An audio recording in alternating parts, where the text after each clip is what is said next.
Welcome to the deep dive. Today we're going straight into the ongoing legal proceedings around Sean Diddy Combs. We're focusing specifically on the really powerful testimony from Cassie Ventura. And look, this isn't just celebrity gossip. It's really a look at some incredibly serious allegations and also how information like this gets, shared and understood today. Absolutely. And for this deep dive, we pulled together quite a few different sources. We're looking at court documents, obviously, but also news articles, Courthouse News Service, The Independent, AP, BBC, Forbes, even Wikipedia for a broader overview of related claims. And importantly, we're also looking at social media's role here because it's significant. Yeah, definitely. So our goal for you listening in is pretty simple. Pull out the most important stuff from all this. We want you to understand the main accusations, what happened in court around May 15th, 2025, and the bigger picture, especially, like you said, how it's being covered. Trying to give you clarity, the key context, without drowning you in, every little detail.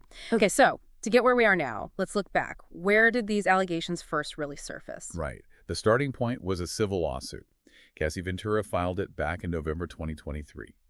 The case number is 1.23-CV 10098, and this initial filing, reported by Courthouse News Service, it laid out some deeply disturbing accusations. Right. According to that document, Ventura was alleging years of abuse, violence, and even she used the term sex trafficking. And these weren't vague things either, were they? The suit went into some really specific, graphic instances. That's correct. Very specific. The civil suit alleged she was raped after trying to leave Combs. It described physical beatings, punching, kicking, stomping, alleged injuries resulting from that. It also mentioned Combs allegedly arranging for a car to be blown up, a car belonging to someone who apparently showed romantic interest in Ventura. Wow. And then it gets even darker based on these filings. Claims of being forced into sex acts with male sex workers while being filmed. Yes, that was alleged in the suit, along with incidents involving firearms like Combs allegedly chasing a rival with a gun or making Ventura carry his firearm. And the substance abuse aspect, too. The filing depicted Combs as introducing and sort of enforcing excessive substance use. And a key part of this whole narrative in the suit is the power dynamic. She was 19 when they met in 2005. He was 37. Her boss had bad boy records. The suit argued he had, total control over her life, personal and professional, made it feel impossible to escape. Yeah, the document gave examples, didn't it? Like hiding her in hotels after alleged beatings so bruises could heal. There was that really awful-sounding incident after a Jay-Z party, the alleged beating in an Escalade being left on Fifth Avenue, and another time supposedly stomping on her face just because she spoke to another music manager. She even said she heard people comparing them to Ike and Tina. That tells you a lot about how the relationship was perceived, unfortunately. The civil suit also introduced this term, freak-offs. These were described as forced, unwanted sexual encounters involving male sex workers, often with illegal drugs and threats involved. The filing actually listed a bunch of hotels in New York and L.A. where these allegedly happened. Intercontinental, L'Hermitage, the London, Mandarin Oriental, Fontainebleau, quite a list. It mentioned a specific one around 2013, Intercontinental NYC, apparently resulting in a huge bill for Combs, and noted that Ventura and her friends were often scared of his behavior during these events, and she was often heavily drugged. And attempts to leave were just shut down. Yeah, it seems like it. The suit claimed he used his network, sent employees to basically lure her back. Then there's that incident with Kid Cudi in 2011. They had a brief relationship. Combs found emails, allegedly threatened her with a corkscrew, and then a few months later, February 2012, Kid Cudi's car explodes. Ventura stated in the filing that this event really made her understand the potential consequences of defying Combs. Just terrifying. And the period from 2017 to 2018, she was desperately trying to leave then. That's what the suit described. And it alleged that after one attempt to break up, Combs forced his way into her L.A. apartment and raped her. So bringing it all together, the initial civil suit laid out a whole raft of legal claims. Yeah, quite a few. Physical injuries, severe emotional distress, PTSD, economic harm, violations of human trafficking laws that often involves coercion for exploitation, right? Plus sexual assault under California law, gender-motivated violence, and sexual harassment and discrimination under New York laws. And the image we saw in the source context, that's the signature on that original civil filing. Okay. So even though that civil case was settled out of court. Right. It settled quickly. But those initial allegations, they really set the stage for what came later in the criminal trial, especially Cassie Ventura's testimony, which happened around May 15th, 2025.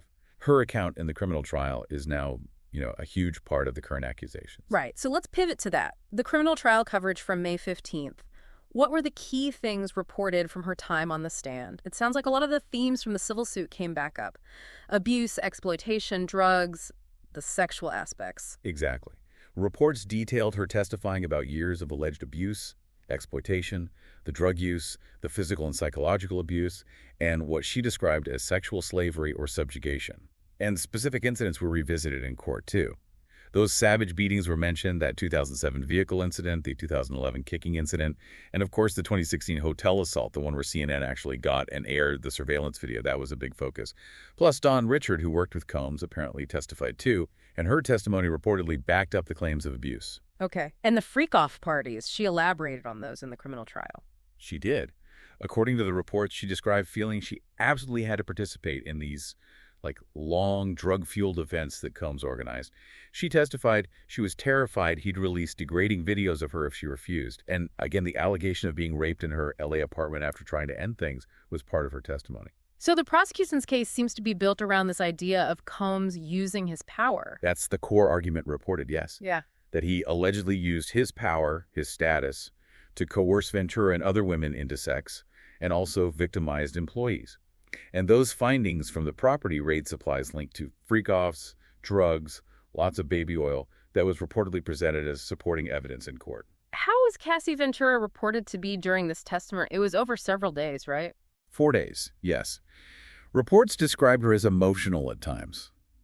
There was a mention of her saying she'd returned the settlement money, which was reportedly $20 million just to guarantee no more freak-offs. And text messages were read out loud, including one where she apparently wrote she wasn't a rag doll. Really powerful assertion of self, despite everything alleged. So, focusing just on May 15th, what were the key moments reported from that day's proceedings? Well, Cassie's direct testimony continued, detailing the abuse, the sexual exploitation, feeling forced into the freak-offs, the assaults. And the defense was cross-examining her. Yes, questioning her about the whole relationship, nearly 11 years long. And they reportedly read out sexually explicit messages exchanged between them years ago, trying to paint a different picture, presumably. Was there any back and forth on the drug issue during cross-examination? Interesting point, actually. Reports say Cassie acknowledged Combs suggested she get help for drug issues at some point. But she testified his real aim was just for her to use drugs with him, not to actually get clean independently. And how did she handle the cross-examination generally? Reports noted she seemed frustrated sometimes, asking the defense attorney to rephrase questions or saying more context was needed. She apparently felt the jury wasn't getting the full story behind some of those text messages being shown. I can imagine. And the jury's reaction to seeing those explicit messages. That was noted too. Jurors reportedly leaning forward, some shaking their heads, others taking notes. It clearly made an impact, seeing that kind of evidence displayed. What about Combs himself? His reaction in court? His demeanor was observed. Acknowledged reporters during a break. His clothing was mentioned. It was also noted his daughters weren't present that day, which seems significant given the explicit nature of the testimony. Both sides were dealing with a lot of documents, messages. Yes, both Ventura and Combs were seen reviewing extensive materials throughout the day. There was also testimony touching on Combs' alleged addictions initially to success and apparently at one point to opiates. And did the topic of Combs having sex with other women come up again? It did. Cassie confirmed she sometimes watched him with other women. It was described as maybe part of a swinger's lifestyle, happening maybe 4 times or so, she reportedly said. The defense also seemed to push on the impact to his career. Yeah, they reportedly asked if his career was ruined after her initial lawsuit. She responded something like, "I could understand that," acknowledging the impact. And little details came out too, like her tattoos. Right, that she had tattoos when they met, including one saying "no regrets." The defense seemed to highlight that. They were also trying to frame the early relationship very differently, reading warm emails, portraying it as beautiful and charming. Cassie acknowledged that, yes, she fell for his charisma initially and did care for him. And the mention of BlackBerry is kind of a timestamp on when this all started. Definitely. And throughout this, the prosecution was reportedly objecting frequently to defense exhibits, and the judge rejected quite a few of them. The defense started gently, though. Initially, yes. Reports described their tone during cross-examination as gentle at first, which can be a tactic. We also heard Cassie testify about why she decided to come forward, now mentioning a breakdown in early 2023, flashbacks, and wanting to release shame and guilt by testifying. And the specific violent incidents were detailed again. Yes, the 2007 vehicle assault, the 2011 corkscrew threat and kipping incident, more details on the 2016 hotel assault too, including the fact they attended a movie premiere just 2 days later. Cassie testified she used makeup and clothing to hide injuries. And she repeated the rape allegation and the sheer number of encounters with sex workers. Yes, reiterated the claim of being raped in her LA apartment, and described feeling unable to refuse, she said, hundreds of encounters with sex workers because of threats about videos being released. And the prosecution kept circling back to their main argument, Combs allegedly exploiting his power for forced sex, facing charges like racketeering and sex trafficking. Okay, stepping back a bit, it's important to remember, as you mentioned earlier, this isn't happening in a vacuum. There are other allegations. A lot of others.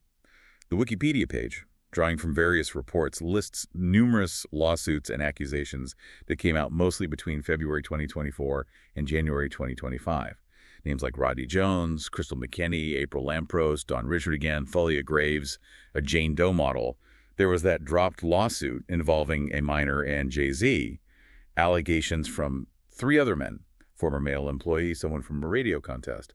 And Rolling Stone reported potentially over 40 lawsuits in total. It's a significant pattern of accusations. Yeah, that context is really important, but what makes this trial coverage feel different is the social media angle, right? No cameras in court. Exactly. That's a huge factor. Forbes and others have highlighted this. Because there are no cameras, the social media creators are basically becoming the main conduits of information for many people. Right. They're filling that gap, doing recaps, analysis, live updates almost. People like Nuha on TikTok or Mona Kosar Abdi, they have access or connections, and they're translating the courtroom events for a huge online audience. And it's not just reporting what happened. They're explaining legal terms, making it accessible, offering real-time reactions on live streams like BJ Corville, focusing on key bits of testimony. And shaping the narrative, too, inevitably. Some focusing on defense tactics, like you said, questioning credibility. Others taking a more victim-focused approach, like Justin Shepard was mentioned. Right. And when you consider that, something like 65% of Americans get news from social media now? Yeah. These creators are effectively becoming trusted news sources for a lot of people following this case. It's a major shift. The BBC also had a piece on how to follow the trial. Basically, you can go sit in the courtroom, it's public, but no cameras, no streaming. They mentioned the expected length, maybe 8 weeks, and that jury selection process sounded intense. Very. Long list of potential names, including, Kanye West, Kid Cudi, questionnaires about views on hip-hop, violence, sexual assault. Really trying hard to find impartial jurors, which must be tough in a case this high profile. Okay, so wrapping up this deep dive, what are the main takeaways? Well, I think first, just the sheer gravity and detail of the allegations against Sean Combs, especially hearing them recounted in Cassie Ventura's testimony around May 15th. It's powerful stuff. And second, this really highlights the changing landscape of how we follow trials. Social media creators are playing this massive role now, shaping understanding when cameras aren't allowed. Yeah, and it really underlines how complex this information is, doesn't it? And how important it is for you, the listener, to look at different sources, different perspectives, especially when things move so fast online. Absolutely critical. So maybe final thought to leave you with, considering how graphic these allegations are and how much public interest there is, how does this lack of direct visual access, no cameras, actually impact how people understand the case? And what narrative ultimately sticks?